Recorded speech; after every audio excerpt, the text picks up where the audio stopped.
Well, good evening. My name is John Drummond. I'm chair of the Constitutional Commission, which, as the material behind us would indicate, is an independent, non-partisan Scottish charity. It's my pleasure to welcome you all here this evening on behalf of the Commission. Let me say at the outset that we are particularly indebted to our panellists tonight, some of whom have made very considerable efforts to be here this evening. Specifically to Leslie for her wise counsel and a refresher on feminism. Thank you. Kate and Sally for making new arrangements at very short notice. And we're also grateful to Jerry Hassan and Mike Small for changing their plans, and perhaps we can welcome them to a panel in the future. Before I introduce the panel and ask them each to make a short statement, I'd like to read a brief comment, if I may, from Canon Kenyon Wright, who is our president. You may remember that, that Kenyon was chair of the Constitutional Convention that led eventually to the Scotland Act and ultimately to this building in which we are tonight. Kenyon would like to say the following, and I think it provides a reasonable theme for this evening's discussion. He says the decision was made by the Scottish people in 2014. The decision to be made by the Scottish people in 2014 is of crucial importance. Either way, it will determine the shape of Scotland's governance and relationship with our neighbours for at least a generation. Now, 2 years, Kenyon says, is a very long and unpredictable time in politics, but it is vital that the debate over the next 2 years rises above both the level of personal abuse we so often see, and the temptation of politicians on all sides to exaggerate and create scare stories. In fact, he reckons that the expression lying in state at Westminster now has a new meaning. In Scotland's last referendum in 1997, the people were not voting on a vague, undefined, emotional concept of a Scottish Parliament. Rather, they had before them a detailed plan for a parliament that would consciously and radically be different from the rituals of Westminster. And vitally, a plan carefully and painstakingly worked out in Scotland in the Convention.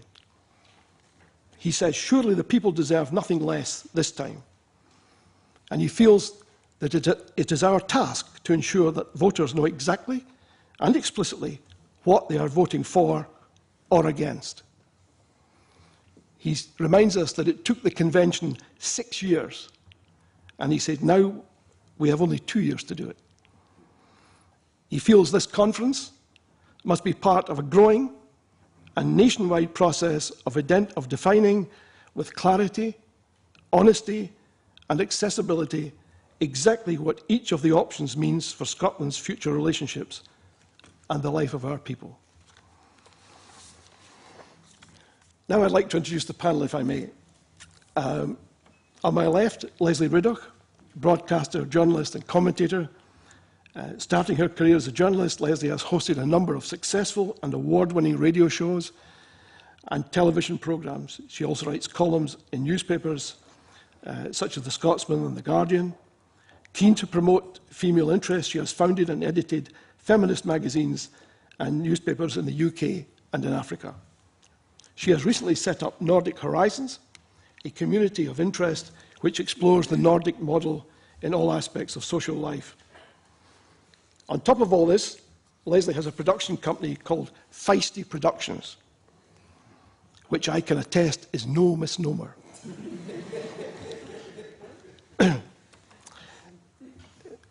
Beside Sally is the Reverend Sally Foster Fulton.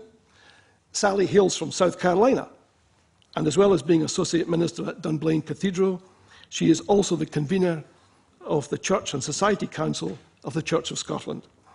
The Council's aim is to engage on behalf of the Church in the national, political and social issues affecting Scotland and the world today.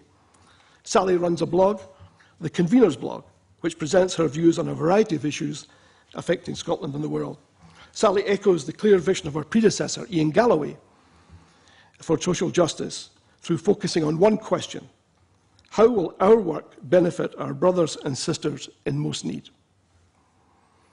Importantly, and this is an important plug, the Church of Scotland has recently published a report by its Special Commission on the Purposes of Economics as it grapples with the upside-down world where increasingly, as they put it, fewer and fewer have more and more, while more and more have to do with less and less. Now, as a witness to that commission, I commend this to you. And Sally has brought copies with her. So if you get a chance to talk to her after the meeting, I'm sure she'll be happy to give you one. Kate Higgins is Policy Manager at Children First, a charitable body to protect children from harm and neglect and to promote children's rights and interests. Well, having engaged in the legislative process in the Scottish Parliament for over a decade, Kate also writes for the Herald. She runs a blog, which again I highly commend, called A Bird's Eye View, in which she expresses her passionate views on Scottish social justice issues. In the light of today's news, I would suggest about Barclays Bank, Kate, you might be tempted to comment on any connections between interest rate fiddling and their impact on the funds available for protecting our children. Elliot Bulmer, on my left, is a former Royal Navy officer who speaks fluent Arabic, and we are lucky to have him as Vice President and Research Director of the Constitutional Commission.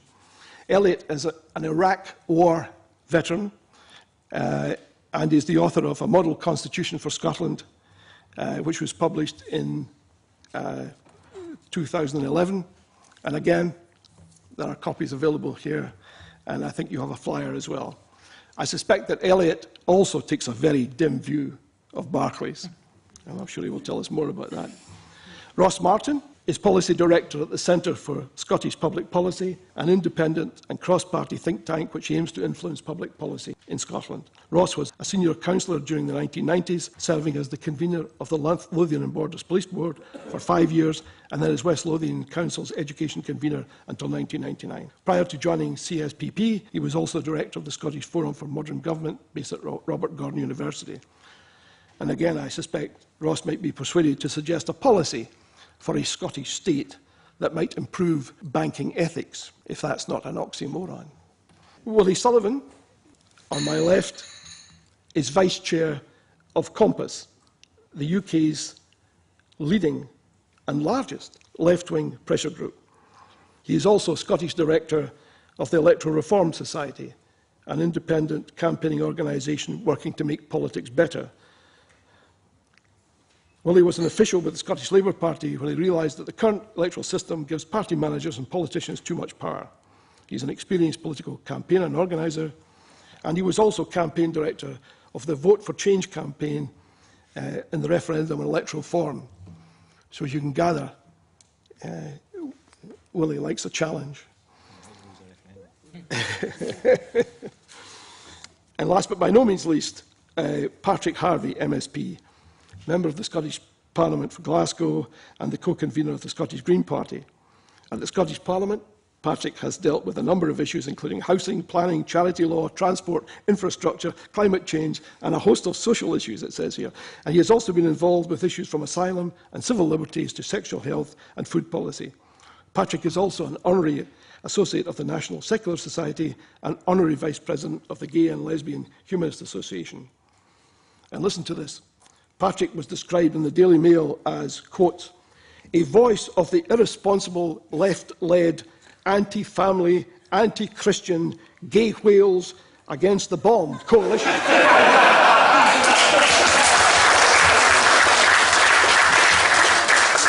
Badge of pride.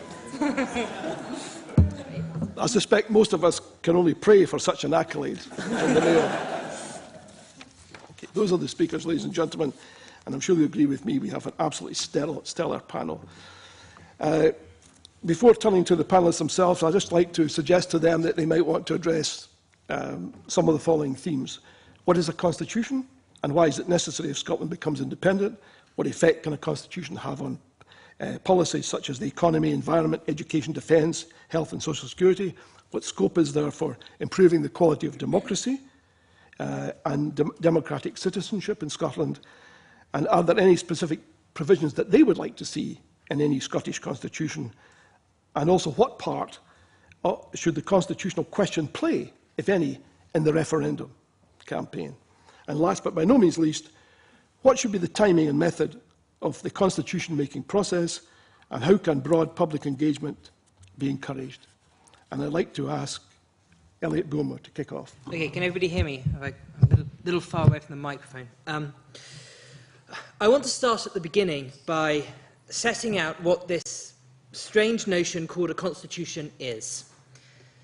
Now, the word is a word that we often hear. People talk about the British Constitution as if such a thing existed.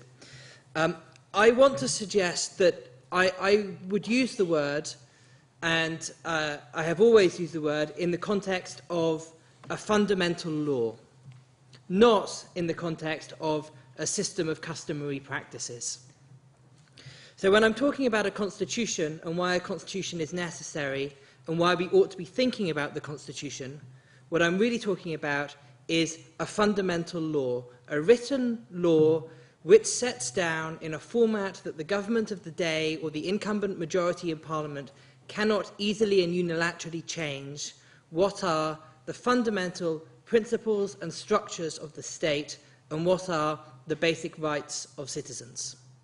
That's the definition. Now, we don't have such a thing at the moment within the United Kingdom. We have a system whereby, as I'm sure you're aware, the government of the day makes legislation through Parliament, and no act of Parliament is superior to any other. In other words, Parliament could,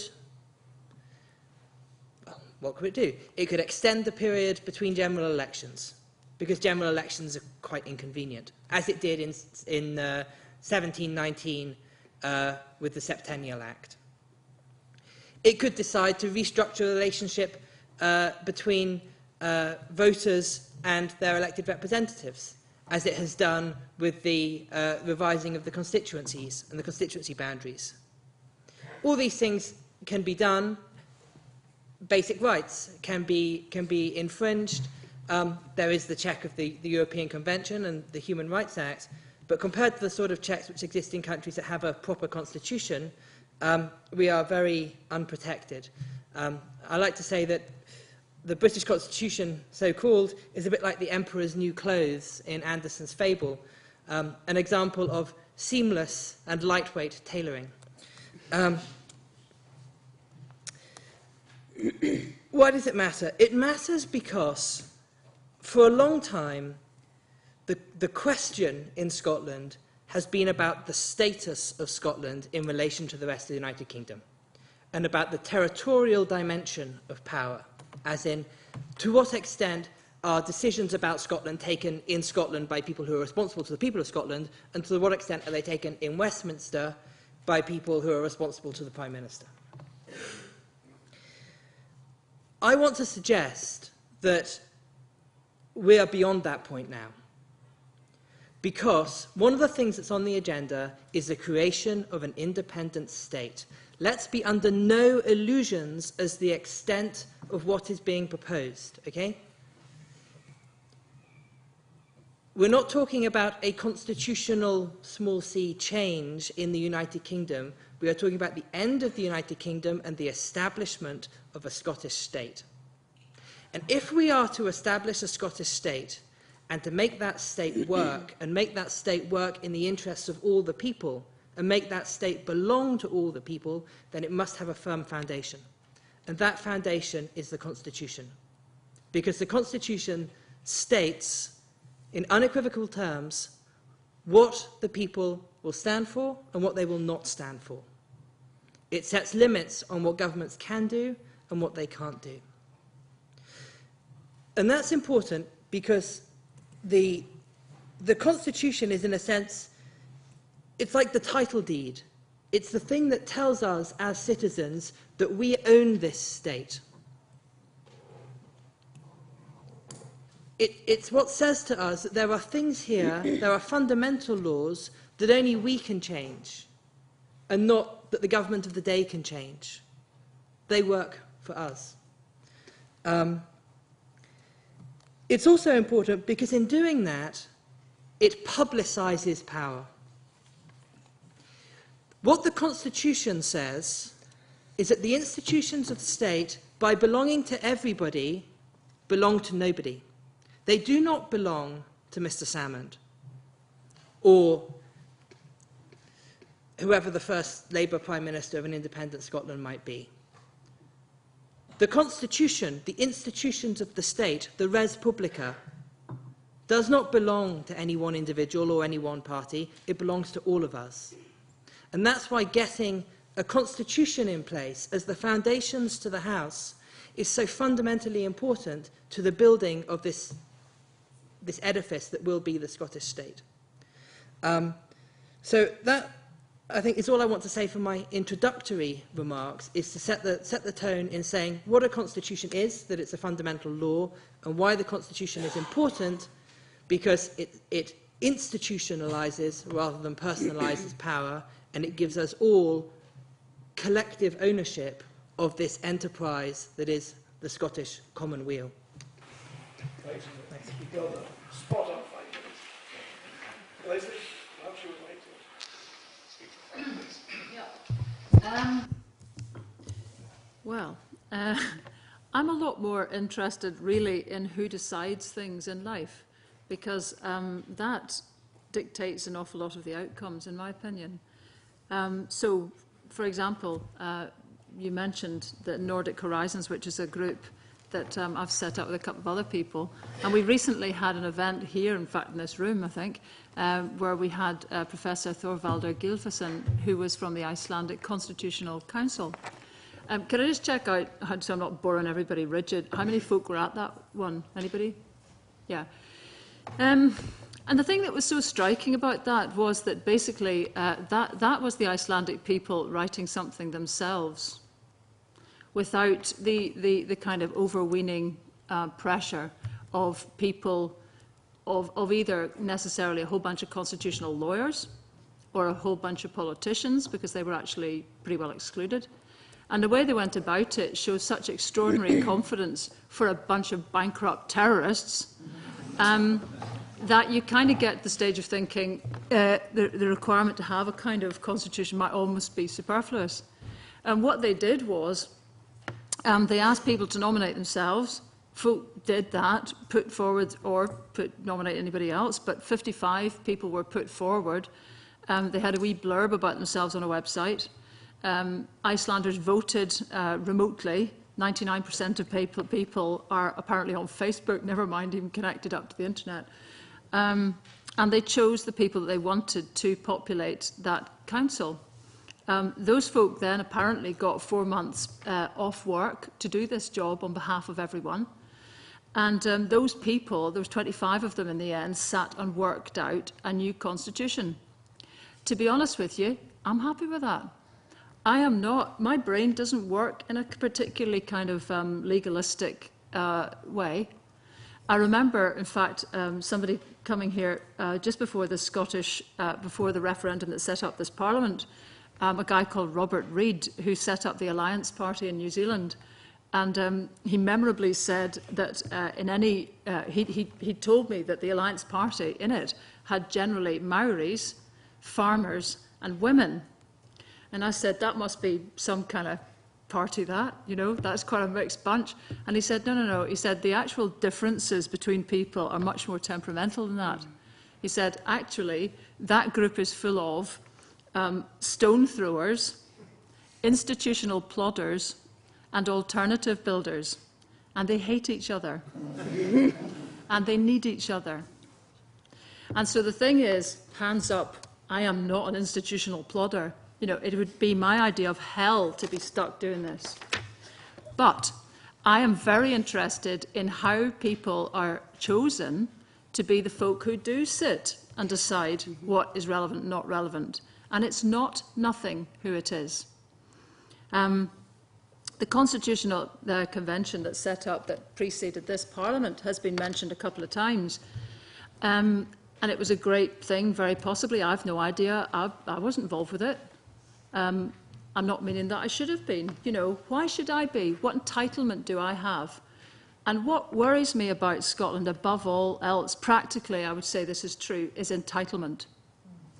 Now, that's not just entitlement on behalf of those that we can all sit and decide are BAMs.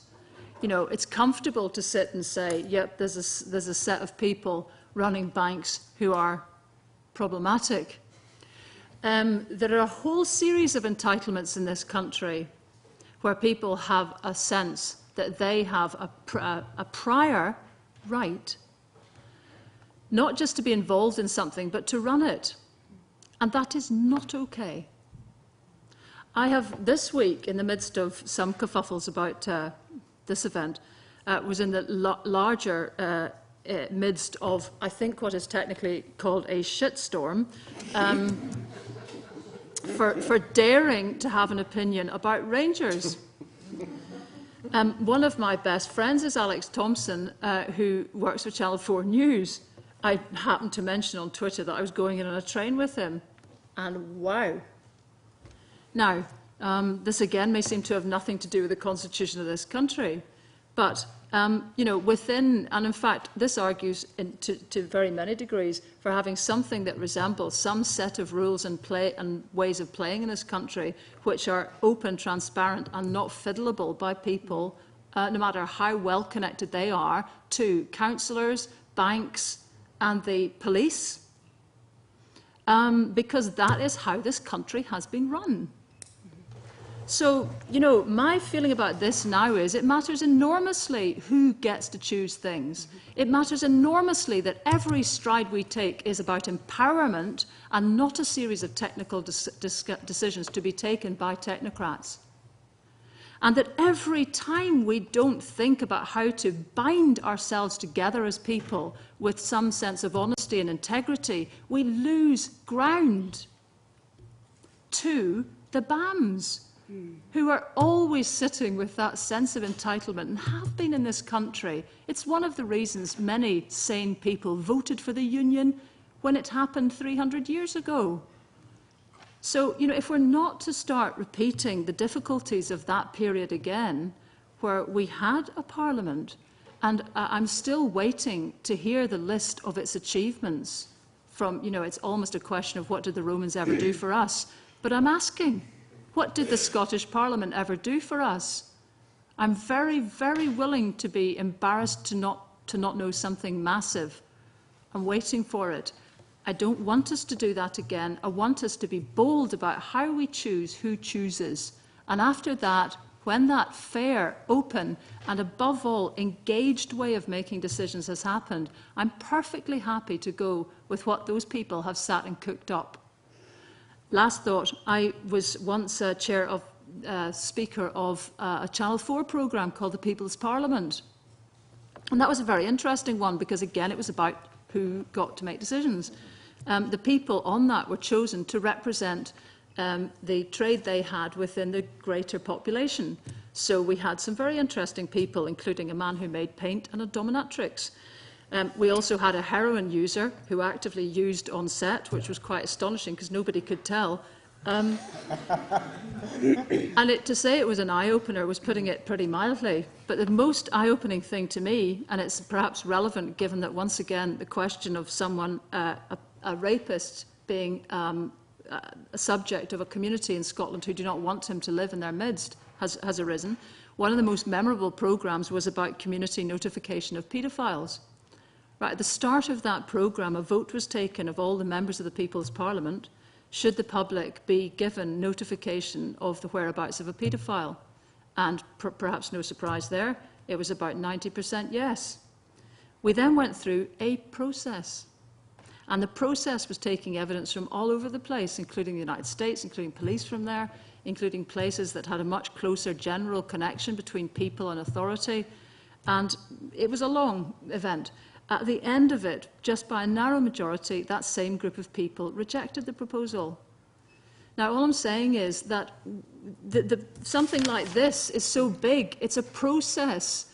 that everybody should be in. It's not a sort of thing that, unless you are a constitutional lawyer or unless you're very engaged in it, it's not something you may immediately have a whole lot of views about on every single line here.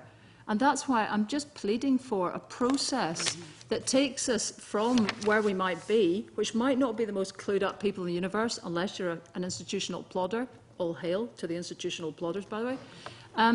We need a process to take us from A to B, because that's what this should be about. And who's who's choosing it, who's choosing the direction, how open it is, how much faith it has in its fellow person in this country. Those are all the things I'm interested in. And I think they're pretty pivotal to its success. Thank you. Thanks very much, Liz.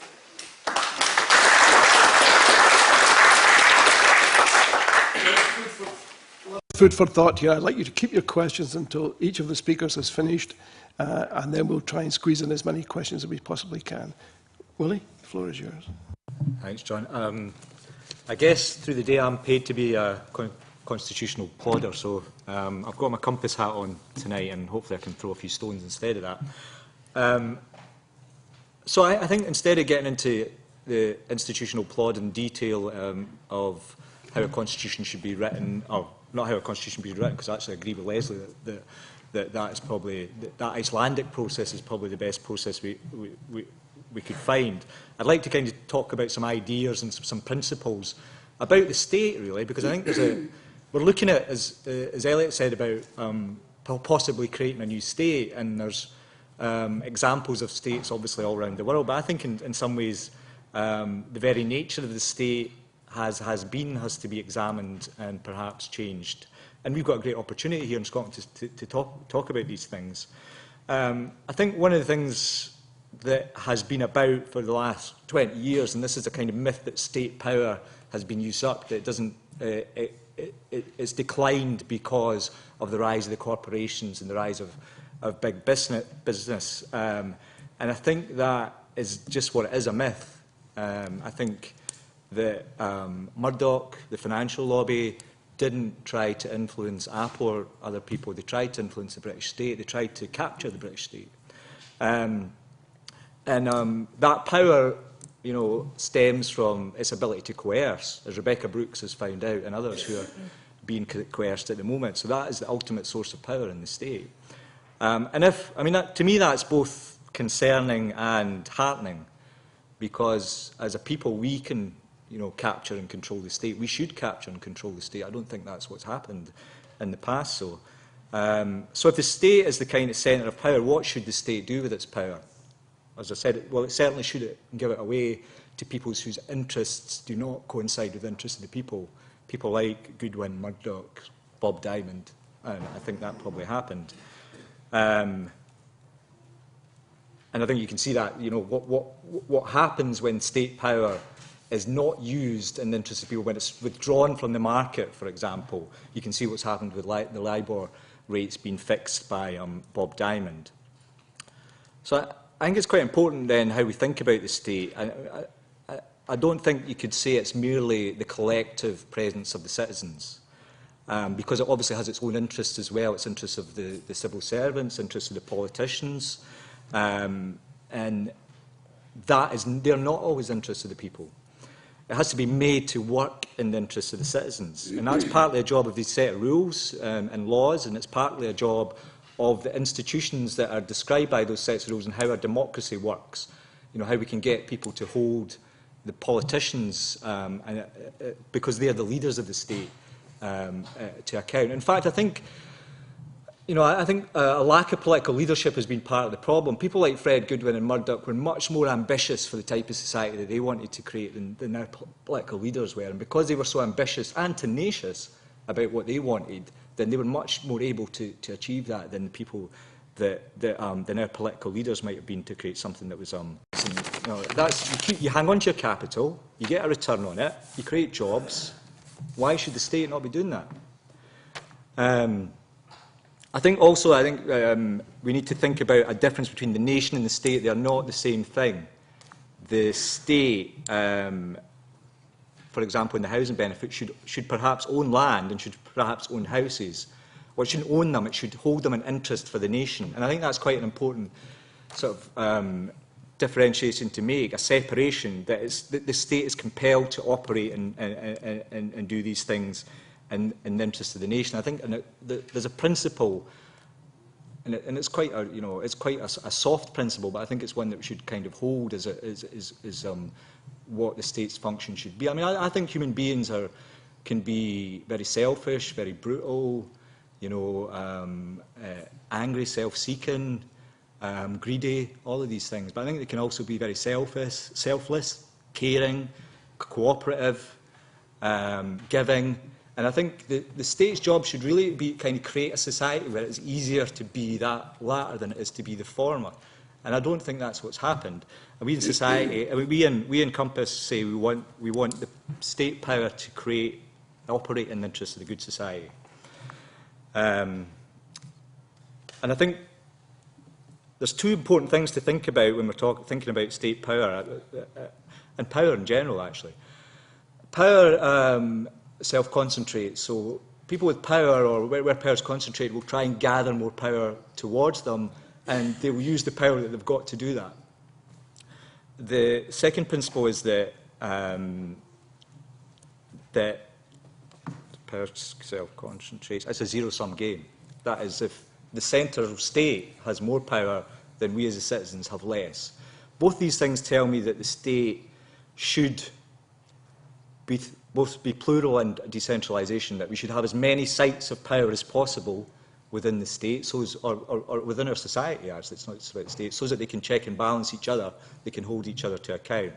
And that we should decentralise, that part of the same process is that we should decentralise as much as possible. And that checks against, well, that means that our democracy functions better, because there's more sites of power to hold it to account, and also that there's the tendency to self-concentrate and abuse power is overruled. Does that me finish, John? Yeah, free to. Okay. Thanks very much, Willie.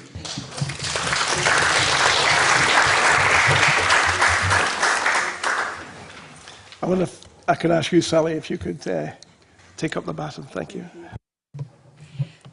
Yes, I think it's really important, vitally important, that we understand what we're talking about by constitution, this foundational document that's going to have to be flexible enough and fluid enough to evolve as thinking evolves, and yet inspirational enough to resonate and be a clarion call back to principles. Who are we?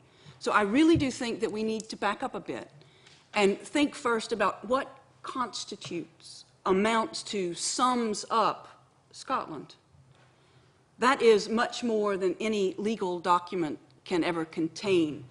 Though the thing we call a constitution will express some of those values, there are grounding concepts that are beyond its ability to define. And so the question we are being asked to explore is, who are we? What grounds us? What lies in that which is beyond this written constitution? So who are we in Scotland? And it's not only who are we right now, but much more important, who do we want to become? I've got to admit, I find this question fundamental to the discussion that everybody in Civic Scotland is being called to have. And it has to be that way. Everybody has to engage with this, because this is going to involve all of us, and not just us, but those who come after. A written constitution, if it's a good one, and if it is something that everybody has engaged with, it gives us a coming back to point, a rallying place, lenses to look through, maybe a crystallizing recollection before we move on in a particular direction. And so I think in that sense I would welcome it. But it's not an end in itself. And so writing a constitution before we have decided what constitutes us as a people would be, to my mind, a bit of a distraction from the core debate. I don't know if you've noticed, but the world is racing ahead as never before. It's not a bad thing. It's not a particularly good thing, but it is the reality that we find ourselves in. And so if we're to navigate the future, then we have to be clear about our priorities. What comes first? What is essential? Where's our bottom line? Now, the Church of Scotland is clear that in regards to the decision on independence, we are neutral. But in our neutrality, we cannot be passive. I'm clear that for the Church of Scotland, the only side we're on is the side of the poor.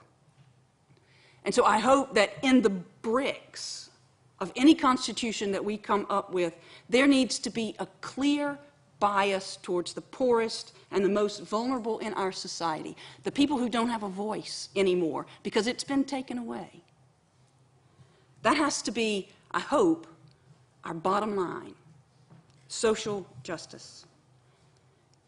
And so this written constitution, if it's a good one and if it's engaging all of civic Scotland, this gives us an opportunity, a unique opportunity to nail those particular colors to the mast.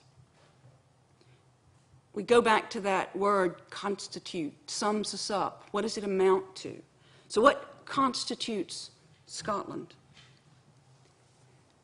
What constitutes Scotland is not making sure that those who have arrived get to stay, but making sure that everybody has a safe place to be, even if that means that some of us have got to move over. What constitutes Scotland is remembering that our forefathers and mothers left these shores to become economic migrants. And so we welcome those who seek to be a part of us. And I hope that we wouldn't decide to lock them up or evict them at dawn or send them back especially to places where it's just not safe for them to be. What constitutes Scotland is economic justice, I hope, I believe. So we don't allow companies to charge in excess of 4,000% APR on loans to financially vulnerable people. And we don't make loopholes that encourage tax avoidance or havens, because tax is an investment in this country and in our people. So it's a duty. I'd go so far as to say it's a privilege, and we've turned it into some sort of burden, and it can't be that. I would hope that what constitutes Scotland is ensuring a safe world, so we would not condone nuclear weapons. And we would work sincerely to reduce our carbon footprint and ensure sustainability by thinking about all that we consume in this Western evolved world. I was reminded a while back about a truth, and I don't know who said it first, but it is so true, that we don't inherit our world from our ancestors. We're just borrowing it for a little while from our children. Whatever the result of the referendum, this is a unique time of discernment. This is an opportunity, and we cannot let it pass. It's a chance to decide how we will hand this on and what we will hand on or hand back to our children. What constitutes Scotland is for the people of Scotland to decide. Bring it on.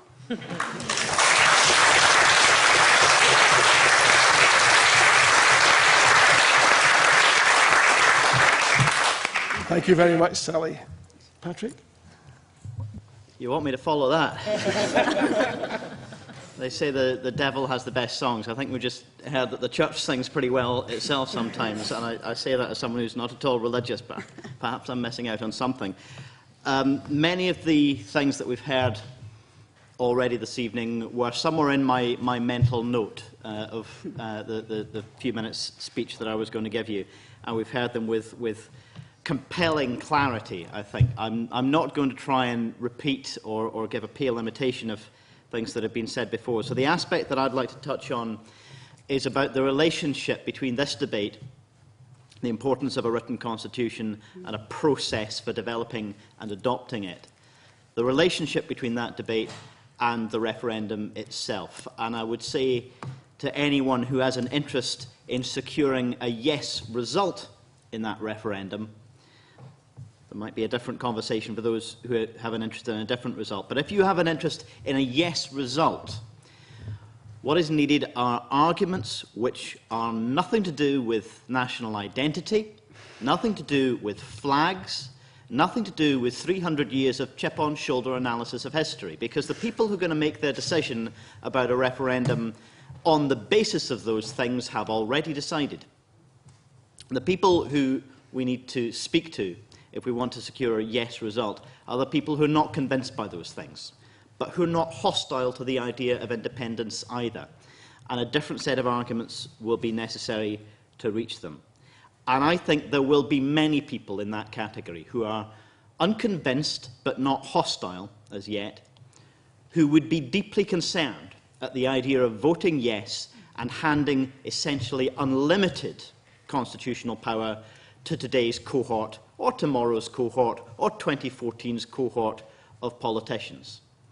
The power of a government, its relationship to Parliament, to the courts, to the police, to the armed forces, to the people, its relationship between levels of government, between local, regional and national. These things need to be defined. And so does the power of the state over the private sector and the relationship to the private sector that I think Willie was talking about as well. These things need to be defined. In the introduction, John, you mentioned that I've had some involvement with LGBT issues over the past, lesbian, gay, bisexual and transgender rights, and we've come a very long way in Scotland over the last recent years and decades. We've come a very long way towards equality, and I hope in a few weeks' time we'll be celebrating the publication of a draft bill on equal marriage. But there are very many people in that community who are anxious, because at the moment we know we have a Scottish Parliament which, if it passes legislation which impinges on those rights, which undermines human rights and equality, a court can strike it down. Now, I would like to have a Parliament that's limited in that way after a yes vote as well. I would like to have the reassurance that we create an independent country which is from day one bound by some of the restrictions on political power that I think any modern democratic and secular society ought to be bound by. And if we vote yes in 2014 and haven't had that debate about how to create and how to adopt a constitution, we will end up with a step backwards away from equality and human rights. And that's before we even think about some of those other issues around intergenerational justice that I think Sally was talking about quite rightly, about how we define the economic interests of the energy revolution that we're going through. We'll still only be in the early days of that in 2014, and we need to have a debate about who owns the economic benefit. Does it all just get snapped up by a handful of multinationals, and we swap a large industrially scaled and remotely owned fossil fuel energy industry for a large industrially scaled and remotely owned renewable energy industry? We'd be missing a trick if we don't do that. And a debate about the Constitution can also get into those issues, so that we're not just looking at, for example, an oil fund, which is mentioned on the paper in front of you, but also how we ensure that government has to serve the interests of intergenerational equity and sustainability. The relationship between different parts of an emerging independent Scotland absolutely have to be up for debate.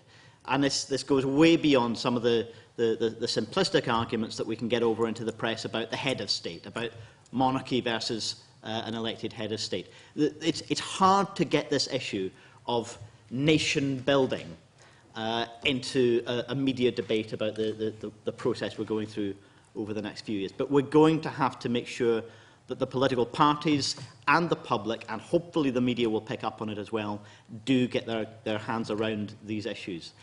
I'm told that the SNP's software for developing the campaign is called Nation Builder. And it may be very, very effective at getting a message honed and communicated to an audience. But unless we also engage with the actual business of building a nation, then I fear that audience will be not only concerned, but right to be concerned. And I think we may risk losing those who are at the moment unconvinced, but not hostile and open to being convinced. We risk losing them if we don't offer an honest debate about handing them power through this process, rather than simply empowering hugely whatever day's cohort of elected politicians.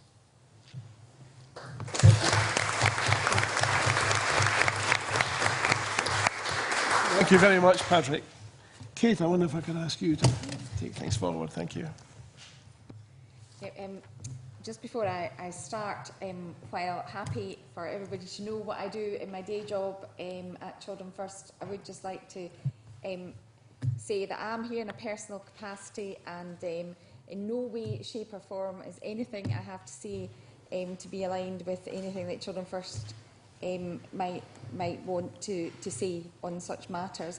Although I think it would be fabulous actually to have somebody from the children's sector here to talk about children's rights in this process, and how a constitution could embed children's rights there.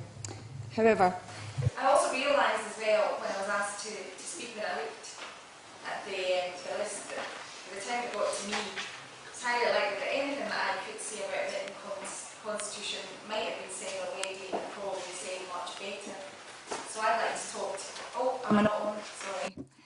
Sorry. You'd think I'd know this. I come here all the time. I thought I'd talk to you about Borgen, because for any... most people I'm aware probably are aware of the programme from Denmark. It got me mulling over the importance of a written constitution to an independent Scotland. Indeed, I believe it's the vital first step to creating the kind of Scotland I'd like to live in, and I'm sure many of you do too. Just in case anyone did miss it, Borgen is a Danish political drama that relates what happens when a minority party with a very different leader, one who speaks from the heart and promises a different kind of politics, wins an election and forms a coalition government. It's the story of how the difficulties of holding that coalition together, of how the foibles of human nature create dramas and scandals, and how events and issues of governing change this idealist and corrupt her during her first year of office. And I use the word corrupt in its widest sense, because by the end of the series, she's become like all the other politicians, micromanaging, reliant on spin, blown off course by the threat of a mendacious media. She loses sight of what matters and what is important. Her family suffer the consequences and her marriage falls apart, which is not, absolutely not, to blame the woman, but to blame a political system and culture in which any sign of putting family first before duty is a weakness rather than a strength. Essentially, the Prime Minister becomes the kind of politician the system can cope with, a system that comprises vested interests, of newspapers holding sway over public opinion, of grubby little political compromises taking precedence over ideals and principles, of inbuilt intolerance and prejudice, of bullying by big business throwing its weight around to threaten the policies of a democratically elected government, of a police and intelligence service riding roughshod over people's rights, of a press prepared to destroy lives in order to gain a salacious headline, of the existence of a class over there, separate from the people, running the show with little separation between the estates, and of a government able to lean on broadcast media to break the rules, of power becoming way more important than principles and friendships, and in amongst it all, a political leader drowning and losing sight of her purpose and moral authority. It sounds horribly familiar. So, the closer we get to the referendum, and I hope to independence, it's a situation like that the more I realise how vital a written constitution is.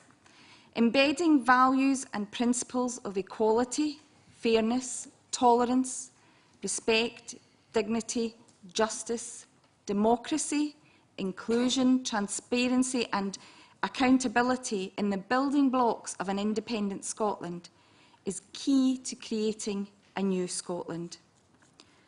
A written constitution is the way in which, in one step, we set out our stall to do things differently. It's how we can tackle many of the injustices inherent in our current system of governance, a system which has evolved over time with conventions and shadowy rules which only the players know, and a system with a system that acts to reinforce those rules. It's a system which allows governance to be conducted in secret and out with the bounds of democracy and legality far too frequently. And it's a system in which entitlement, Leslie's word, is king and is jealously guarded. Now, I'm not so naive to think that all we need to do is write a halfway decent constitution and we're sorted. After all, look at Borgen. Denmark has a very fine constitution. We might want to park the constitutional monarchy aspects, or some of us might want to do, but in the whole, it's a constitution that's worth a look at when we come to frame our own. But changing the current order of things and becoming the nation we can be, that we want to be, takes cultural shift and a real effort as well as a will to change. Independence offers that kind of opportunity, and it starts by embedding in our founding document, in the architecture of our governance, the country we aspire to be. If we get our constitution right, we have a guiding lodestar in our journey to nationhood and to creating a just and fair society. So again, let's look at Borgen. Why not? Having been buffeted by events, both personal and political, the first ever female Danish Prime Minister recalibrates. She delivers a speech to open Parliament that takes her back to first principles, with her country's constitution and belief in her people and the possibilities as the touchstone, emphasising principles of common action and purpose, universality, solidarity, responsibility and unity. She reminds the Parliament that she leads, what she is there to do, and them too. We are not Denmark, we are Scotland. But we too can have a future that's built firmly on strong and good values and principles if we use the right process to get to the right end in terms of a written constitution. Thank you very much, Kate. And now, Ross, if I can ask you to finish off for the panellists. Okay, thanks very much, John. I have the lucky task of following everybody and being able to pick parts of everybody's contribution and trying to tie it all together, actually, before we go into questions and answers. Elliot kicked off with a description of the Constitution as a fundamental law, an operating framework, if you like, a constitutional context for a Parliament which Patrick was describing as one based on sound principles, for example, social justice, equality, fairness, and the like. And then Willie took up that theme, I suppose, in terms of decentralising power from Parliament out to people and to communities and giving them a stake, whether that's a physical asset stake in terms of a house or a stake, for example, in public services and public service delivery. Leslie spoke about entitlement and I suppose, although I'll forgive Leslie for mentioning councillors and police, given the introduction about my background and linking them both to corruption. Not me, Gov. And I suppose, in terms of talking about entitlement, Leslie was really talking about how do we better produce public engagement in all aspects of our life in this country, whether that's in the here and now in terms of the design and delivery of public services, or whether that's in shaping the Constitution and being able to ensure that everybody has an opportunity to be engaged and have that entitlement to be engaged in developing that. But it took, I think, Sally and an American why not, given the Constitution, given the quote that I'm about to use, to talk about the need for the Constitution to be flexible, to be fluid, and to be, above all, inspirational. It needs to define, if you look at those boards behind Sally and Leslie, it needs to define both what we are and, indeed, who we are. And I'd like to pick out a quote from, it was actually Anthony Hopkins playing John Quincy Adams in the film L'Amistad, where they were talking about, there was a trial in terms of whether slaves should be entitled to stay in the States or not. And he finished off a really passionate speech. If you haven't seen that movie then, and you are obviously interested in constitutional issues, then go and see it and listen to that speech. And he finished off with, "We are who we were and who we want to be." And that was the point that Sally made, is that we need to build our constitution first and foremost on what this place is about. And it's that connection between place and people, between people and place, which should be the bedrock of our constitution. If we are to create a new state, then we need to define what kind of state that is, and that is defined largely by the people who live in that state. And our defining characteristic is how we treat each other. And that's best summed up in terms of how we design, how we develop, and how we deliver public services to each other. And so the Constitution, it needs to be able to be flexible enough to be able to allow public engagement in all of those things, right through to the here and now in terms of the design, the development and the delivery of public services. So, for example, some questions which need to be asked as this debate gets underway. Why is it that we are so bad at involving the public and giving them a stake in aspects of public life? We don't allow pupils and parents to design the school curriculum, even under the framework of Curriculum for Excellence. We don't yet allow, in any meaningful sense, the public to have their say in terms of the development of public services, say through patient opinion or My Police, and being able to use that feedback to design public service from a user perspective, and therefore to shape the relationship between people in place and how we treat each other and define the kind of state in which we live. And we don't either have the ability yet for people to deliver public services themselves. The state plays far too big a role in terms of public service delivery. 54% or thereabouts of GDP is driven through the public sector. It plays far too big a role. Why can't we have people through social enterprises, through partnerships, through public entities, being able to deliver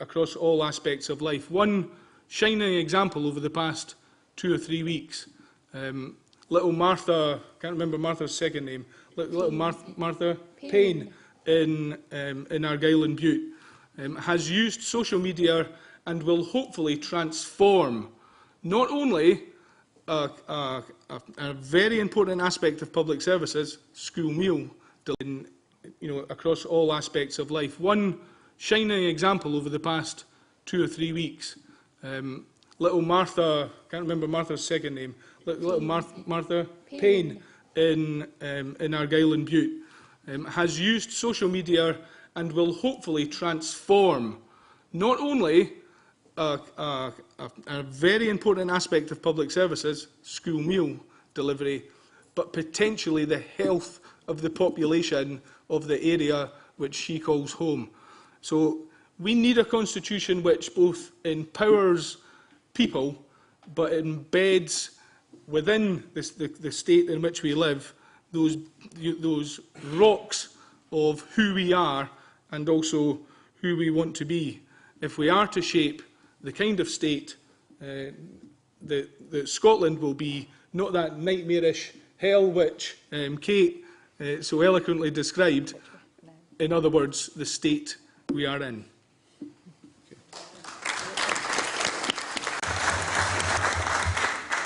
I said at the beginning this was a stellar panel, but in fact I understated. We've had some wonderful contributions, I'm sure you agree, this evening. And before I turn matters over to your questions, and I'm sure you have many, I'd just like to say, could you please keep them as brief as you can? We've got a limited time available in this room. And if you have any particular panel member that you would like to hear answer your question, please say so. And I would maybe suggest that you might want to include Patrick in that fairly early on, because he has to leave to attend another meeting. And right now the floor is yours, ladies and gentlemen. Yes, sir. Could you press your button, please? It's a general question, but I would like to hear some discussion on the process we use to get a constitution, assuming we need one before we become independent. And do you have any preference as to whom you would like to ask to answer that question? Whoever knows the answer. Whoever knows the answer. Oh, gracious. You want to have a stab at that, Elliot? I'll make a start, but I'm sure that there'll be others who also have a view on this. Writing a constitution is not a novel process. For us it is. We've never been through this before. But almost every other country, certainly every other democracy in the world, has been through this process. So in some ways it is a well-worn path. And I agree with all the comments made earlier, particularly by Leslie, about the importance of the broadest possible public engagement. I would be less sceptical than Leslie about the role for expertise in that. I think if you're going to build a building, then the users of the building would decide what kind of building they want to build. But you also need an architect to make sure that the roof doesn't fall down. And so in any designing process, yes, least said about the present building, the better. In any designing process, there is a need for a balance between expertise, and there are people, I'm not looking at myself here, but there are people who make their life studying constitutions. And that is not wasted effort. They make their life deeply engaged in the comparative study of constitutional forms and effects, and they can tell a group of people who are interested in ideas what the likely consequences of political decisions might be. So that would be my first point. The second point, quickly, about timing. Whatever the process is, I think there are two markers that need to be set out. The first marker is before the referendum. There needs to be some commitment, I would say, in principle, to a written constitution, to certain basic, minimal guarantees before the referendum. Otherwise, no one in their right mind would vote yes. And I say that as someone who is intending to vote yes. The second marker is Independence Day. When the flag comes down and the flag goes up and the band plays, there needs to be a moment of constitutional transition. We've done this before. The British state has long experience of giving countries their independence.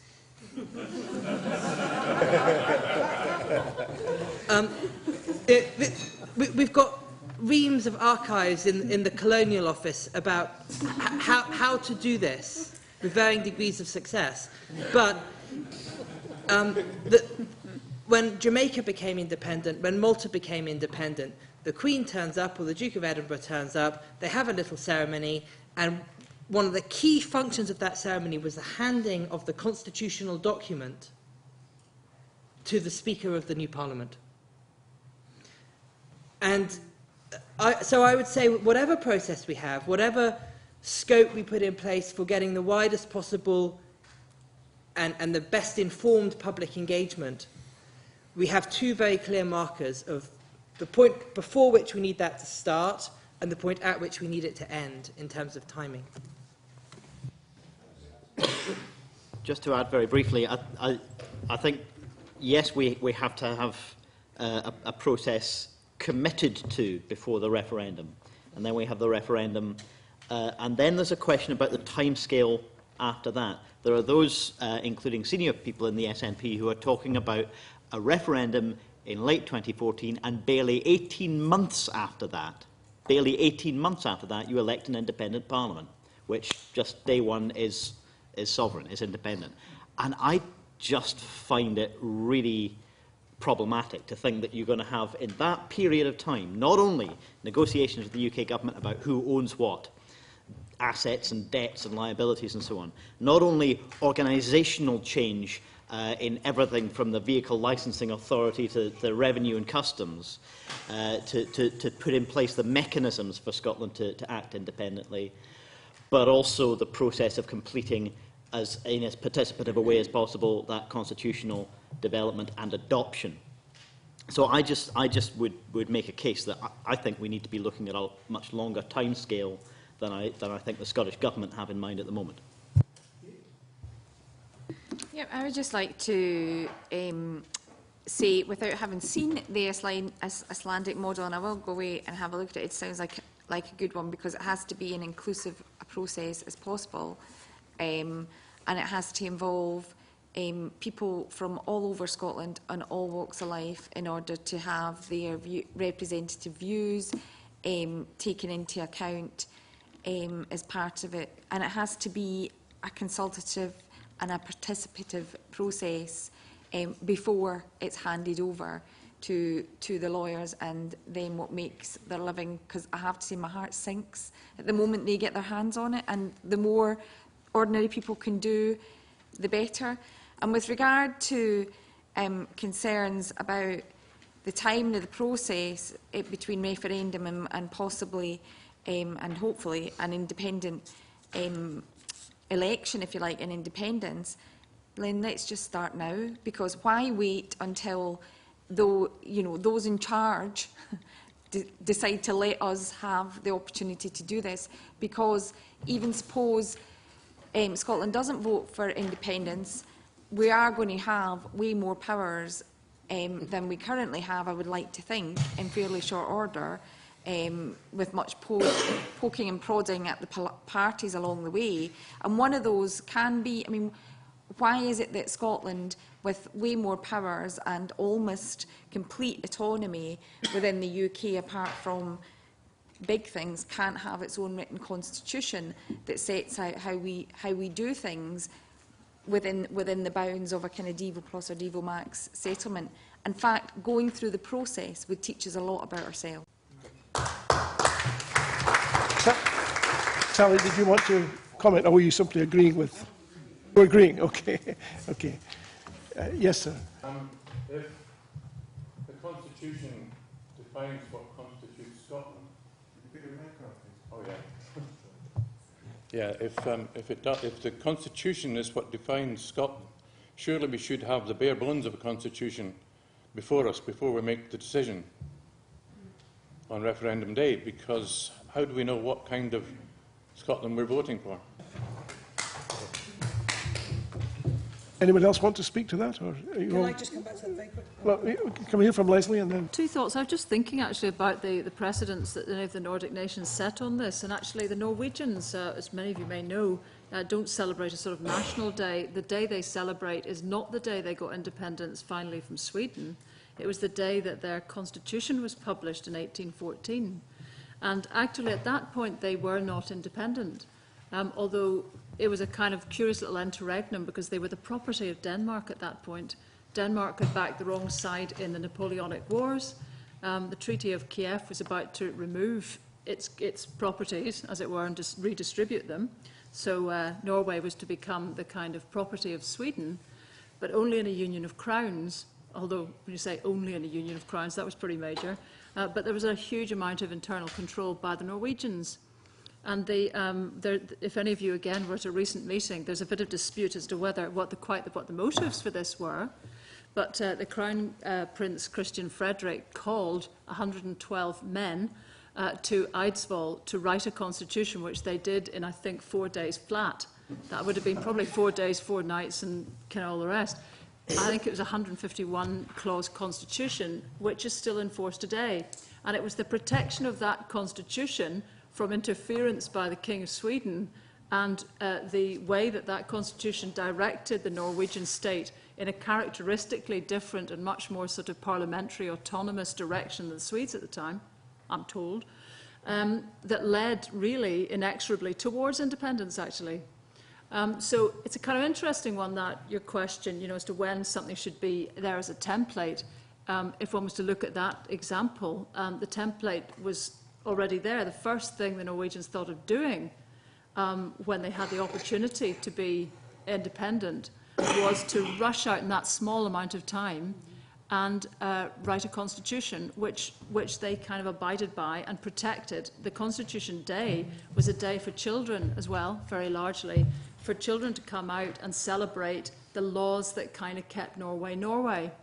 Having said all of that, when everybody is saying, well, yes, and it's a really interesting point, you know, you're going to get a bit of a pig in a poke, are you not, if you're kind of trying to vote for a new Scotland, but the only thing that's new about it is that huge thing about the return of powers, but how it's constituted, one doesn't know. That's all there to be done in the future. The only slight thing I'm just thinking about is currently, I hate to say this, a majority of people don't want an independent Scotland. Now, are they as completely engaged in this process as they need to be? Because I don't think they are. And everything to me is about the Curien.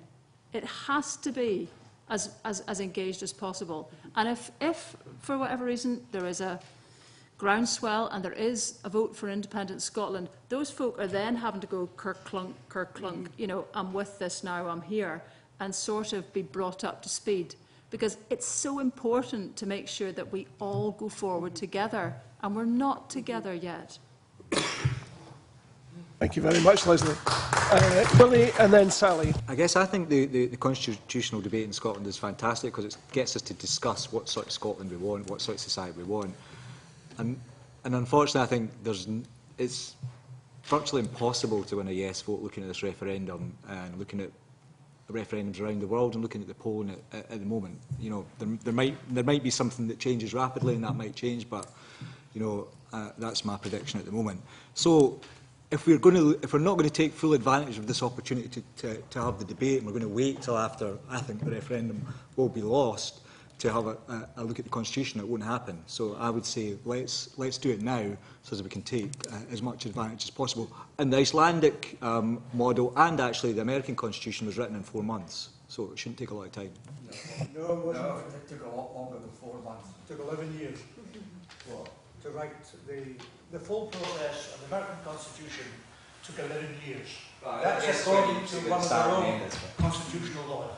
It takes a little while. It was mostly lawyers and it was all men. Sally? I think it's vital that we harness the strength that Scotland has in its diversity. And if we're going to really engage with these questions, then we need to come up with what are the questions? Who are we? Where are we going? What questions do we need to engage with? I know that in the past couple of weeks, I've already had conversations that have just naturally evolved so far with the STUC, with the Scottish Council on Jewish Communities, with the Church of Scotland, and I don't think that's anywhere near wide enough to begin to roll out almost town hall meetings to engage with these questions. And I think we need to bring on the Humanist Society, all sorts of different people, so that we can harness the strength we've got in the diversity of the Scottish people and really begin to engage with these questions now. Because you're right, we can't write a constitution if we don't know the answer to that question. What constitutes Scotland? Sally, could we have perhaps a question from away from the table, perhaps, and around the sides or at the back? Yes, sir. Well, I'm just wondering... Could you stand up, please, so we can hear you? Sorry, Serge Martin. I love the excitement about wanting to have this very broad participation and involvement in actually developing a constitution before 2014. And I wonder what the suggestions are from the panellists as to how that process can take place. Good question. Anyone like to kick off? Leslie's already said it. So. Pens and paper out, everyone. Yeah. I mean, Leslie's seen it, and anybody who was at the Nordic Horizons thing, and we had Professor Thor, I can't remember his second name, down in London during the week at the Electoral Reform Society National Conference, and there's a set out process. I mean, it might not exactly transfer, but it worked for them, and there's processes to look at. So I think that would be a good starting point to have a look at to see how we could do it. We need a plan.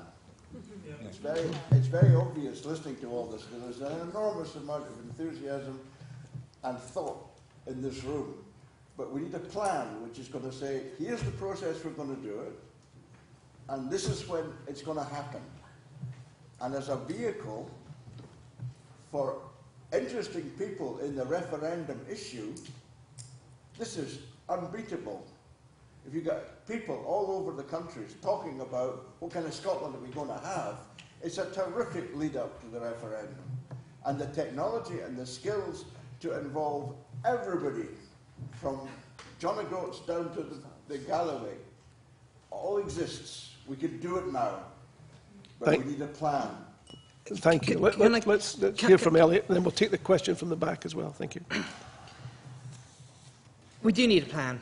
One of the things that's very interesting, just as an aside, is that sometimes the most inclusive process does not result in the most workable constitution.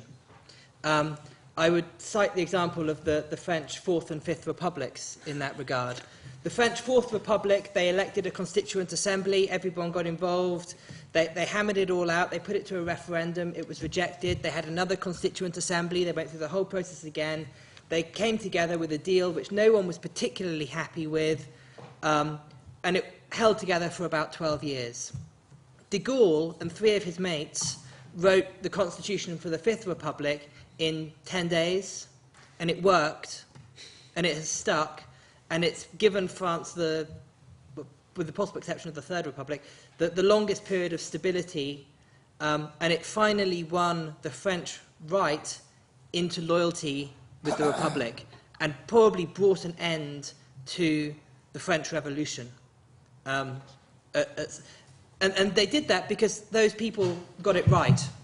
So are you de Gaulle or one of the pals? No, my point is simply that a good process does not necessarily result in a good outcome, and a good outcome does not necessarily depend on a good process. I would be in favour of a good process and a good outcome. Yeah. In terms of the plan for moving forward, I think Iceland has a lot to teach us, but there's also a lot that we need to bear in mind that is different. Yeah. First thing is, Iceland has been independent for the last 60 years. Iceland has been independent under a written constitution.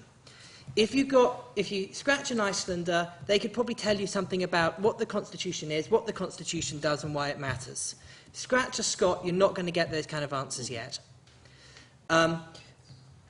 This is why there's a bigger question in this process, which is about the difference between the Constitution as a procedural document and the Constitution as a foundational document. There's been a lot of talk about the Constitution as a foundational document, a lot about the Constitution as this, and I've said it myself, about something that tells us something about who we are. But I think the procedural element is important as well, and in response to the gentleman's point here about we've got to have something in advance, I would say, actually, on the key procedures, there's probably not a lot of wiggle room. Unless we are going to invent... Well, start with a blank sheet. We can set up the procedures we want. I think there's huge amounts of wiggle room in terms of what we put in there. For one, I would like to see 50-50. We start with 50-50 in everything in terms of votes and parliaments. I used to believe in unicameral. Now I have my doubts, or at least I want to be persuaded that that is the right move, and that we may need. And there are lots of examples to look at out there. So, I think the procedural, to suggest that, well, with a quick kind of, rub out here and a change of a word there, we'll just lift from somewhere. Absolutely no. A blank sheet is what we start with, and the process of that and helping people decide the procedures is just as important. Okay, we need to move along. Yes, sir, at the back. Yeah. Thank you. I think partly from what you were saying, which relates to the unicameral, bicameral thing, perhaps, and also to what the gentleman just in front of me was saying about involving everybody. I lived for 9 years in Sheffield, and I'm very much aware that many of the things that here are articulated as problems with England are felt in much of England as being problems coming from the dominance of the metropolitan zone, the home counties. And what we really have to avoid is that if we get a Scottish constitution and an independent Scotland, that the central belt doesn't just become a new home counties, and the people in Buckleslugger and the Mull of Galloway and in the West Coast and in Stornoway and Central Highlands and things don't just feel as alienated by a metropolitan class who go backwards and forwards on the Glasgow and Edinburgh shuttle as people now across much of the United Kingdom feel about the inhabitants of the Thames Valley and its watershed.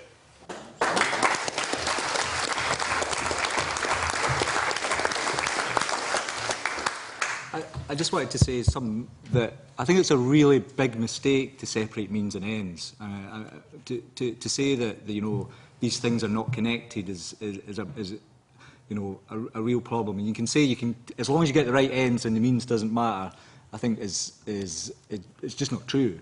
The means always impacts upon the ends, and I think we've got the opportunity to use to have a means that actually it transforms in some way the way that we think about ourselves if we do it properly, and I think that's really important. Amazing opportunity. Yes, sir. Yeah. So, Patrick. I'm going to have to go. Patrick has to leave now. Could I just make one very brief comment before I go? I'm sorry to have to leave before the discussion really gets going.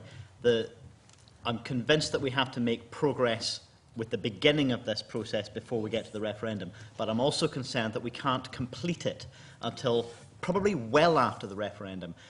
If there's a yes vote, Scotland's whole political landscape, not just politicians but voters and supporters, will be in shock.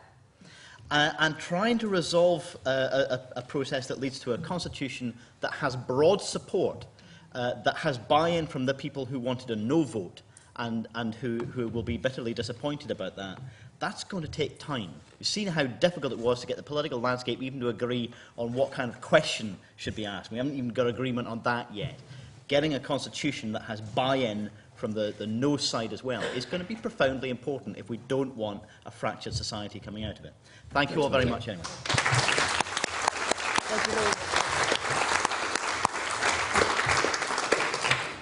Just in answer to that last point that was made, we don't need devil max, we need maximum devolution.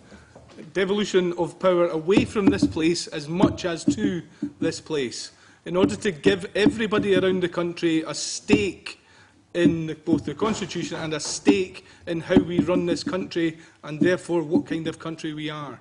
Okay, thank you very much. Could I take the yes, at the back? Yes, thank you. Thank you. Yeah, it's a point I want to reaffirm that Patrick had said, so it's a shame he's just left. But I think, I think there's a great agreement among the panel that the constitution will be a positive and progressive document. I think what I want to reflect on is Patrick's point that, while we define ourselves as Scots going forward, we can't look back and forget the fact that we're humans as well. There are interest groups in our country who, when we come to rewriting the rules, will want to get their own interests in, whether that's going to affect LGBT rights, as Patrick said, or whether that's going to affect rights like women's choice over their own and the autonomy over their own bodies. Now, I just want to put that a constitution shouldn't lose facts to the sight that we've already made great gains in autonomy and powers and rights of common people, and I think the Scottish Constitution should grow and develop upon that. Okay. I think there's very broad agreement on that. Yes, sir, can I take your question?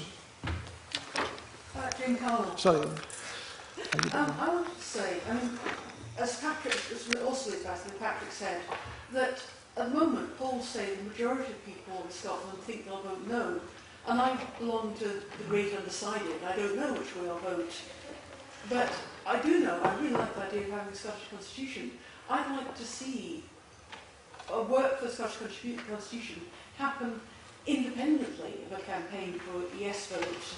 It may well, it may well lead, as the gentleman here said, to a greater feeling for yes vote. But I would like the people who wanted to vote no, who know they'll vote no, to feel included. And to feel that having a Scottish Constitution will be something that will benefit them when, as they hope, no happens in 2014 and Scotland continues as part of the UK. Thank you very much. Could I just ask a very quick question, if I may? How would you recommend that people who are not disposed to vote yes might be included in that process? Just a thought. Well, I would say that planning to vote no in 2014 doesn't mean you feel any less Scottish. And that, what we are, who we are, a state for the 21st century, can include people who plan to vote no, and should. Okay, thank you. Anyone like to comment? Ross. I think the most interesting polling stat that I've seen in a very long time, I think it was Curtis on Newsnight or whatever, 80% of people indicated that they are strongly likely to vote in the referendum, which is about double turnout in other elections. Kate spoke about young people's rights. How do the panel envisage involving and engaging young people in this process, taking into account that we're only the custodians of this country for the future generations, i.e. young people? Who would like to?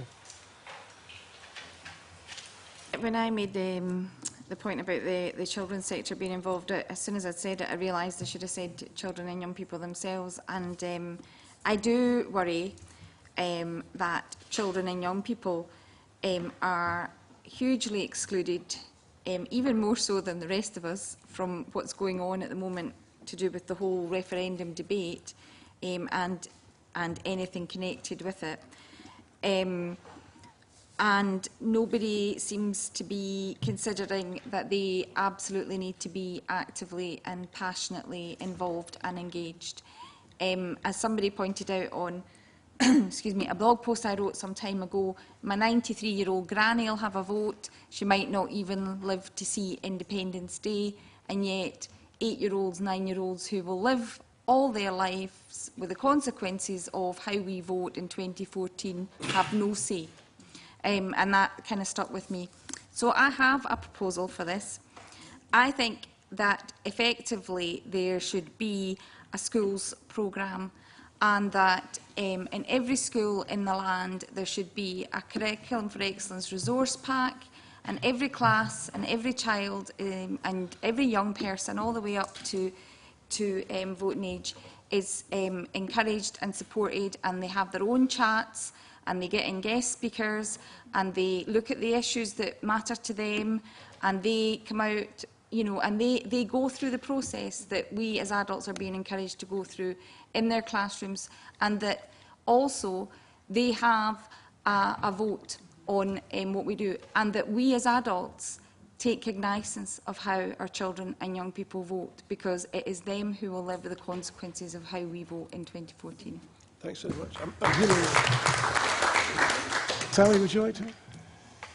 I would just absolutely support what Kate just said, and I think what would be really superb is after that process happened to actually have an indicative vote that went back out to society so that people were completely and utterly aware of where our young people and children stood on this. It's important that we hear their voice.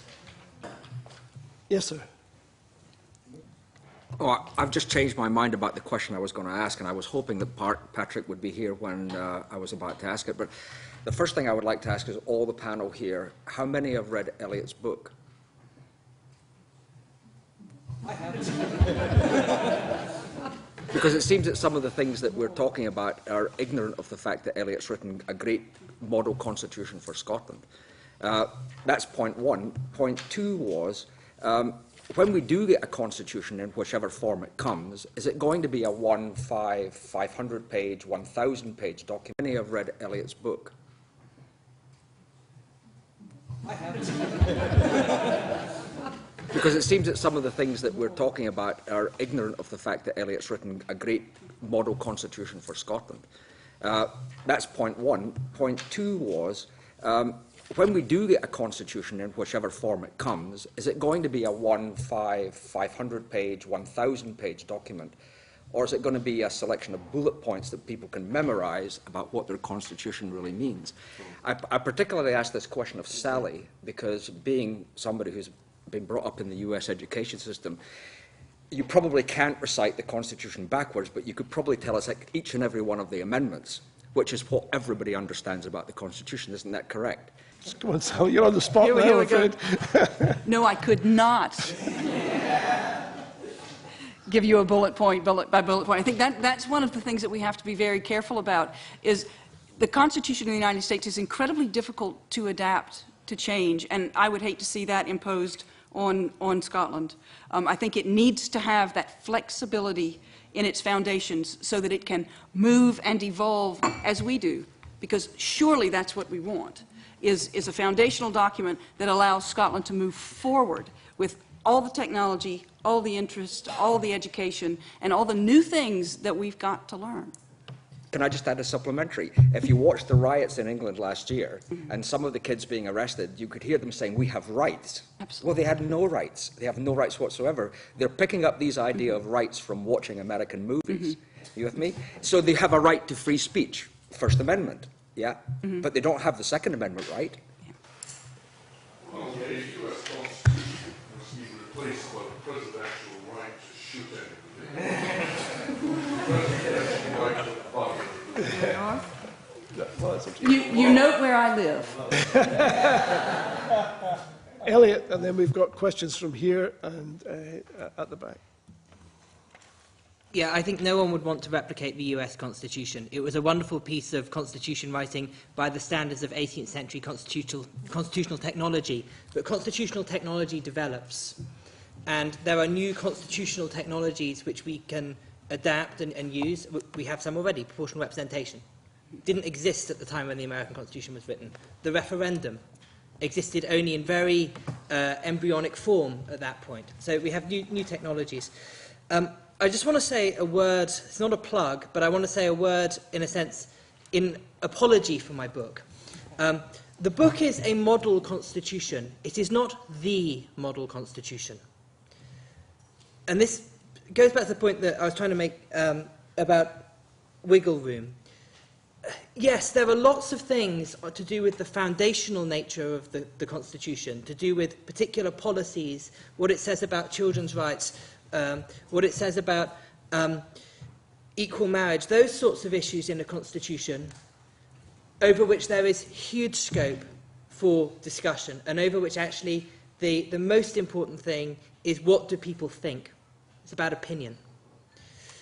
There are other elements of it, though, which are I think, if we want to have a state that is not significantly worse than the one we already have, we need to be a little bit rooted in a historical reality.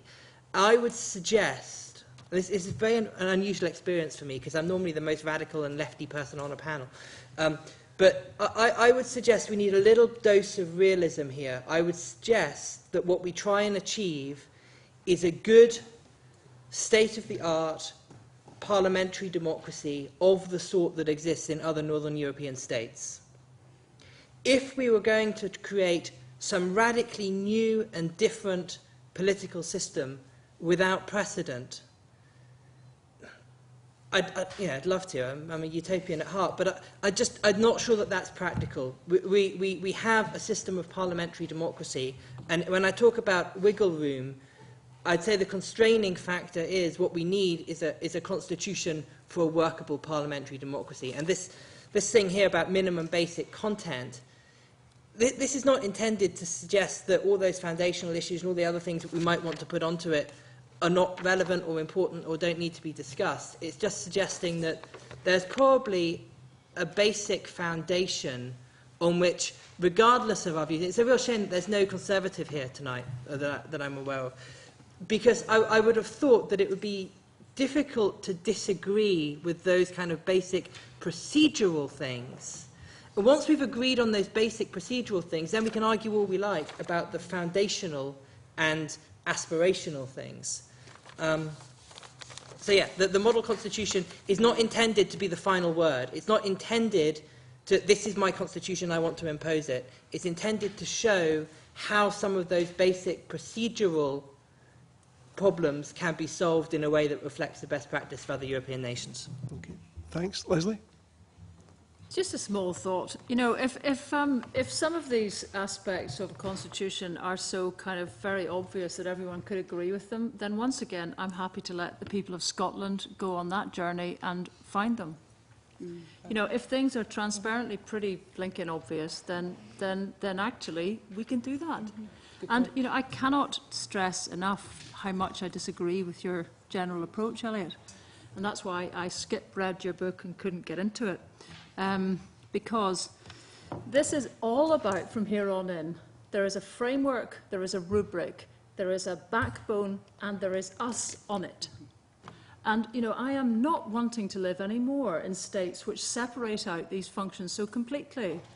I have complete trust, and it's been borne out in my lifetime, by watching people form, when they're allowed to, form better societies, as they have on Egg, for example, where, left to their own devices, people used their heads, went around, spoke to one another, made sure that even if people didn't come to meetings, the folk that divvied up the island along actually a parish elder basis, if people didn't come to meetings, then it was the responsibility of each person on Egg to go and speak to the folk who hadn't come and just let them know what had been decided. It didn't mean people all agreed. My God, a lot of them were Scots. It was never going to happen.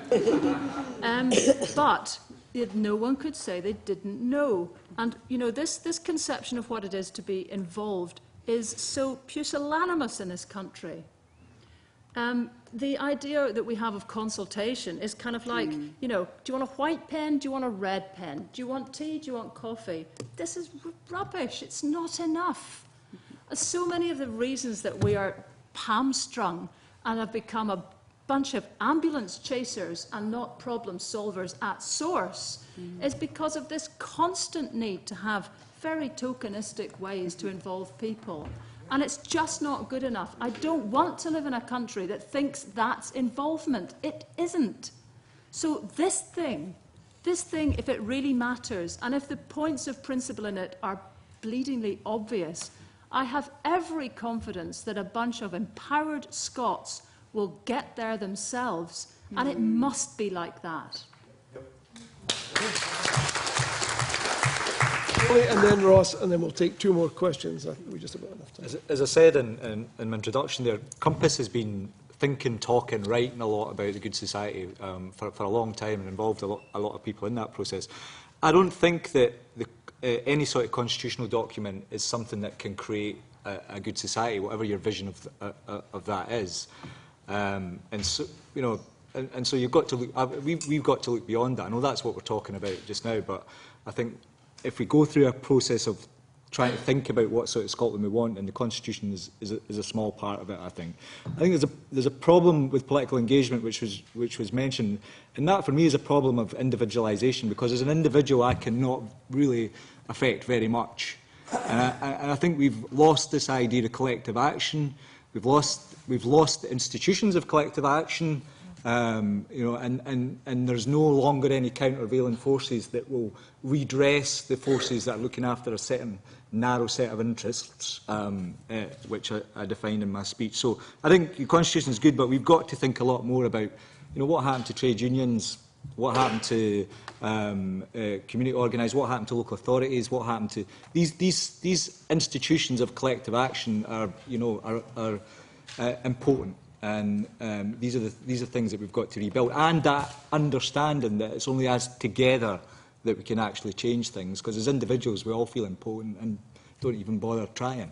Parliamentary democracy in this country is in crisis, and we just can't escape from that fact. Barely 50% turnout across the board. Less than a third in some parts of the country bother to go out to vote for people to come to do their work in this place. It's an absolute crisis, and how the political system, and politicians in particular, handle this particular issue and the opportunity to get out there and allow people to be engaged with this debate will largely define whether parliamentary democracy continues in its present form or whether we need something else in its place. Nobody's listening to the people. Thank you. Thank you. Yes, sir. Thanks very much. My name is Andy Whiteman.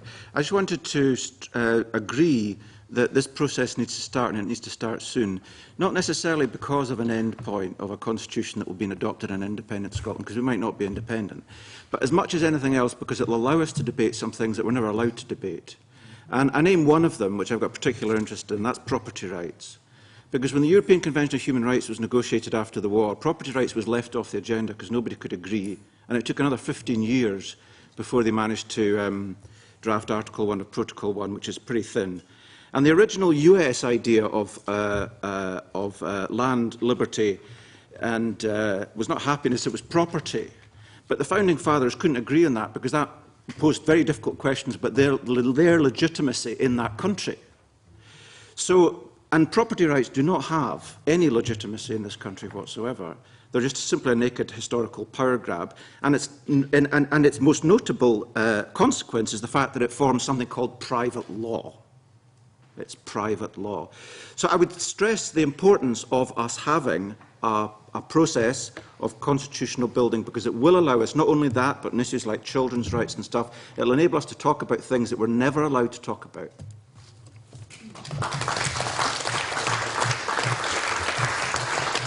Seems to be a broad consensus, yes. Alison.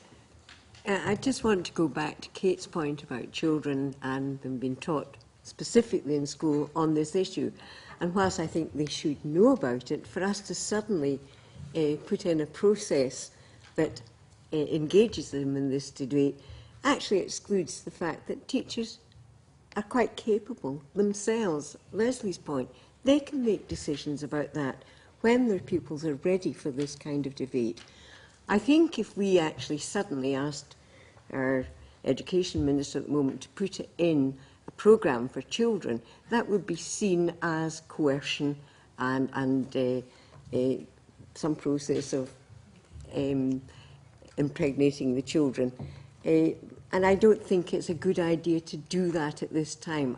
But I do think modern study teachers, history teachers, in the new curriculum for education, which is good, it is broad, it allows new subjects to be debated and important subjects to be debated. But it also trusts that our teachers have got the professional judgment to know when their children are intellectually or developmentally ready to deal with the issues. I think it would look like propaganda if we suddenly put in a new curriculum for this subject. May I ask... By certain elements. Kate, you probably want to respond. May I ask just very briefly, do you know of any teachers who have, in fact, discussed the Constitution with their students? I'm now retired. But I assume you have connections. Yeah. Absolutely, I'm sure. Really? I'm sure. Okay. I think, yeah, we absolutely have to be aware of those accusations and how it might look and the practicalities of it. But there should be a resource as part of Curriculum for Excellence. And I have to say, my own experience of leaving it up to teachers, a lot of them will use their own personal political views on it, and they will apply that to the decisions some of them will take as to whether or not children are enabled and supported to engage. And to some extent, I think it's not just about those who are intellectually or developmentally ready. It has to be about children with disabilities, and it has to be about children and young people with low literacy skills, because after all, we don't make those distinctions for adults on whether or not they engage in the process. And actually, you know, as one of the people who fought quite hard for disabled people to be given better rights to participate in the democratic process, you know, I don't think we should limit people's participation on those grounds. Andy's point's quite right. You know, I've got 2 children who are quite engaged and talk about it all the time, but not every family is. I mean, the big issue in Scotland is apathy and disinterest and people not being given enough information to make up their own minds. I think it's fine for those families and those children and young people who are doing it themselves, absolutely. But I think, you know, the concern, you know, probably shouldn't say this way, you know, as working in organisations as I do with some of the most marginalised sections of our society, I really worry about who's going to bother to make sure that they are engaged either in the referendum debate or in this kind of constitutional process. And people need, I do it all the time, people need to be facilitated, they need to be supported. Absolutely take Leslie's point on about tokenism. It has to be done properly, and people have to be given the space to do it at their pace. And that includes children. Thank you very much. I'm not sure we have time for many more questions. It'd be nice to include someone from the very back. We've had lots of questions from round about here. Yes, sir. I want to pick up that point about apathy. And my experience is that in some of these communities that have been mentioned that have very low turnouts in elections, you can fill a hall with 300 to 400 people if the issue is local, if it's something like the repairs, if it's affecting their own kids. as we're a bit concerned about some of the very important issues that have been raised, some of these big issues, is if we don't really impact people's immediate lives, they're not going to come into it, and those people aren't going to come into a room like this in the Scottish Parliament. They don't see it as their place. And so I'm quite interested in what the panel thinks about how we can reach out to those people in marginalised communities to really engage them in the process. Well, I think that's a good question, and it's a good question to end on. So I'd like to go around the panel and ask each and every one to answer that question, if they wouldn't mind. Leslie, can I start with you? Well, I suggested something called a referendum roadshow a little while ago, and the idea was basically to put the communities first and then the politicians with constitutional answers second, because after all, constitutional solutions are tools in a toolbox, and if you haven't actually identified what the nature of the job to be done is yet, then someone who comes along and says, I don't really care what's wrong with a wall, the answer is a spanner, kind of makes you a little bit suspicious. I mean, call me old-fashioned, but I like to see the lath and plaster hanging off the thing first before I know intuitively what I need to do the job. So, you know, in that we have this vastly underdeveloped communities within Scotland. It struck me that this would be making a great virtue of necessity by actually shipping the thing out. Now, the difficulty, I mean, I see Angus Hardy here from the Scottish Community Alliance. There's folk who are up for it, but the difficulty at the moment is slightly the same as the lady was talking about the schools. The whole area of anything to do with the independence referendum has been sort of problematised. Yes. It's like you touch it and everyone goes, oh, I didn't know you were a nationalist. Now, I've written about that too, and I'm not suggesting there's anything dreadful about being a nationalist, but the thing is, for people, and let's be fair in this country, it has been the case in the past that what you think politically has governed a lot of your prospects in life. People are not, unfortunately, confident enough to kind of say, well, I don't care what you think I am, you know, whether I got 5 years or, you know, whatever, I'm me. If we were there, we would be there. We're not. So here we are. So the difficulty is as well that those folk who would make funding available for this referendum roadshow will not make it available until there's a question and a date, because they're like that. And that's a fair enough thing, possibly, to be asking for. So here we are in no person's land, where we have an SNP government that's constantly urging, and that's right enough and fair enough, civic society to stand up. And when civic society tries to stand up but might need just the back of a chair to kind of balance on, there ain't no chair, there ain't no money, there ain't no funds, there ain't nothing out there except a lot of suspicion from other people who suddenly think you're not as they thought you were. So it's not good enough. But to me, that's a good answer, and it would be a hell of a shake-up of a thing. It would be fun also, and we could have music at it. And dancing. I have a plea for dancing over here. Okay. Just a minute or two each, please. Sally, if you want to join the roadshow, please say so. I absolutely want to join the roadshow. I think we have to fight against this idea that if you're neutral, then you remain passive, because we cannot remain passive in this discussion. You know, and if not now, when? And if not us, who? We need to get moving. I think that organizations can roll these things out on their own. We shouldn't wait for funding. If there isn't any funding, then get a roadshow together. Meet in your church hall, meet in your town hall, meet in the pub.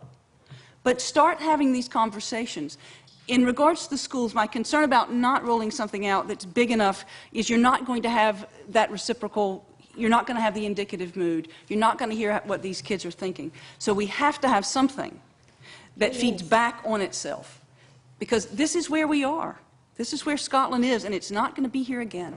So we have to take it on board. The teachers a bit more. Oh, absolutely trust the teachers. Absolutely trust the teachers. But you have to enable the teachers as well. Thank you, Sally.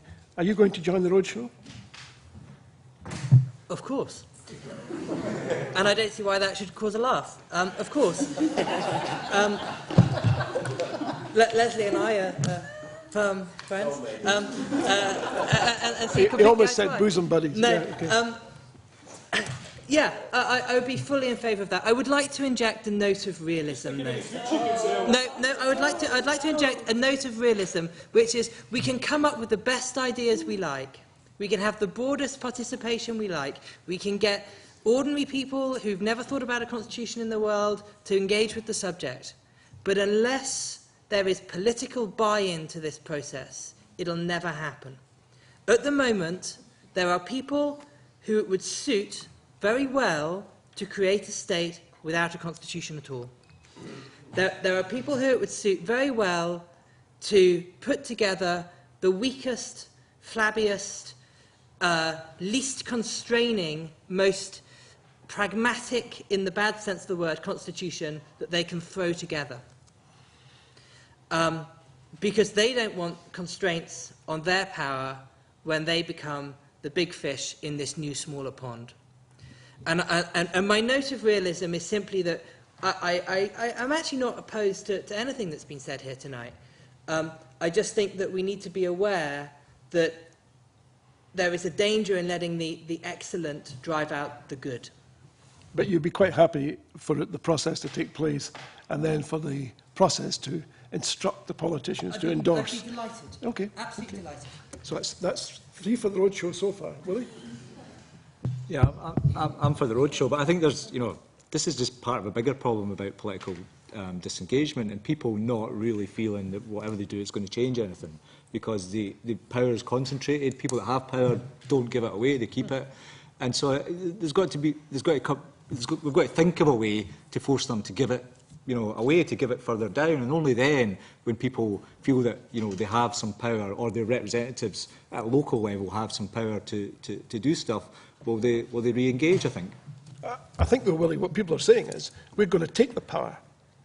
Well, that's exactly what should be done, yeah. But it doesn't have to be done through any other means other than a roadshow to start with. Well, I've worked with a lot of politicians. If you expect a politician to, agree to anything that looks like their power might in any way reduce, even the slightest hint that it might, because it's not, then they're not going to do it. You've got to make them do it. Okay, they have to be made to do it. Okay, that pretty much chimed with everything else that's been said. Kate? Yep, I would. I'm just quite struck by how the men are the cautious ones here and we women are the ones that are saying let's go on and take, because I do believe that it's time, I agree, and we have to be realistic and we have to be cautious and we should be aware of the barriers in front of us, but they ain't going to do it for us. We know that. And it is time for people to claim this process for the referendum and looking at constitutional issues and everything else that goes with the debate about what kind of Scotland we want to be for ourselves, because they are quite happy to keep it as their own little parlour game with us being asked to go out and vote for it in 2 years' time. And I would just like to say, having looked at the minimum basic content from the Commission, looks like a fabulous piece of work, Elliot, and I'm sure, but I would come at it entirely. See the things you've got in the back as possible considerations? They're my starting point. So aren't we going to have a fun debate? Excellent, excellent. So that's and you're for the roadshow as well? Definitely. Excellent. Ross? I have to say, it's the first time I've been called cautious in my life, but hey, there you go. Yes, for the roadshow, absolutely. Okay. We live in a cult of celebrity. Did anybody in this room imagine the popularity of the Olympic torch making its way around the country? I bet nobody did. And it is partly based on that cult of celebrity. Get your picture taken with the torch and get it on Facebook or tweet about it. Even the celebrities were looking for celebrity and getting the pictures taken with the torch. So absolutely with the roadshow, just take a bloody torch with us. Okay. Here you are. Okay, I think we've run out of time. I'd like to thank you all for being here, but first of all, I want to extend a particular thank you to the panellists, and I would like you to join me in applauding them for their fantastic.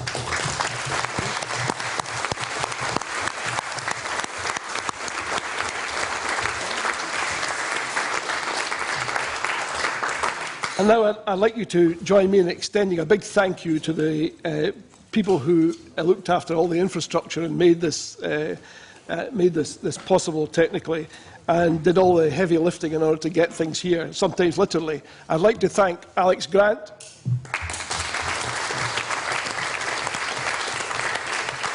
I'd like to thank John Anderson. I'd like to thank Dr. Hisashi Kuboyama.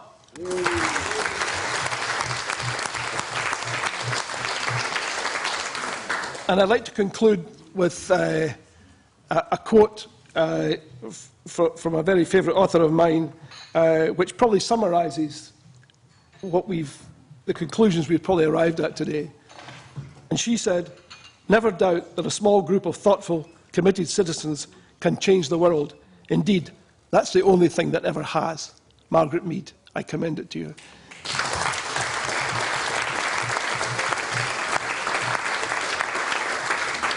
And last but by no means least, for those of you who would like to continue this discussion now, some of us are planning to repair to the McDonald Hotel. Thank you all for coming tonight. Thank you.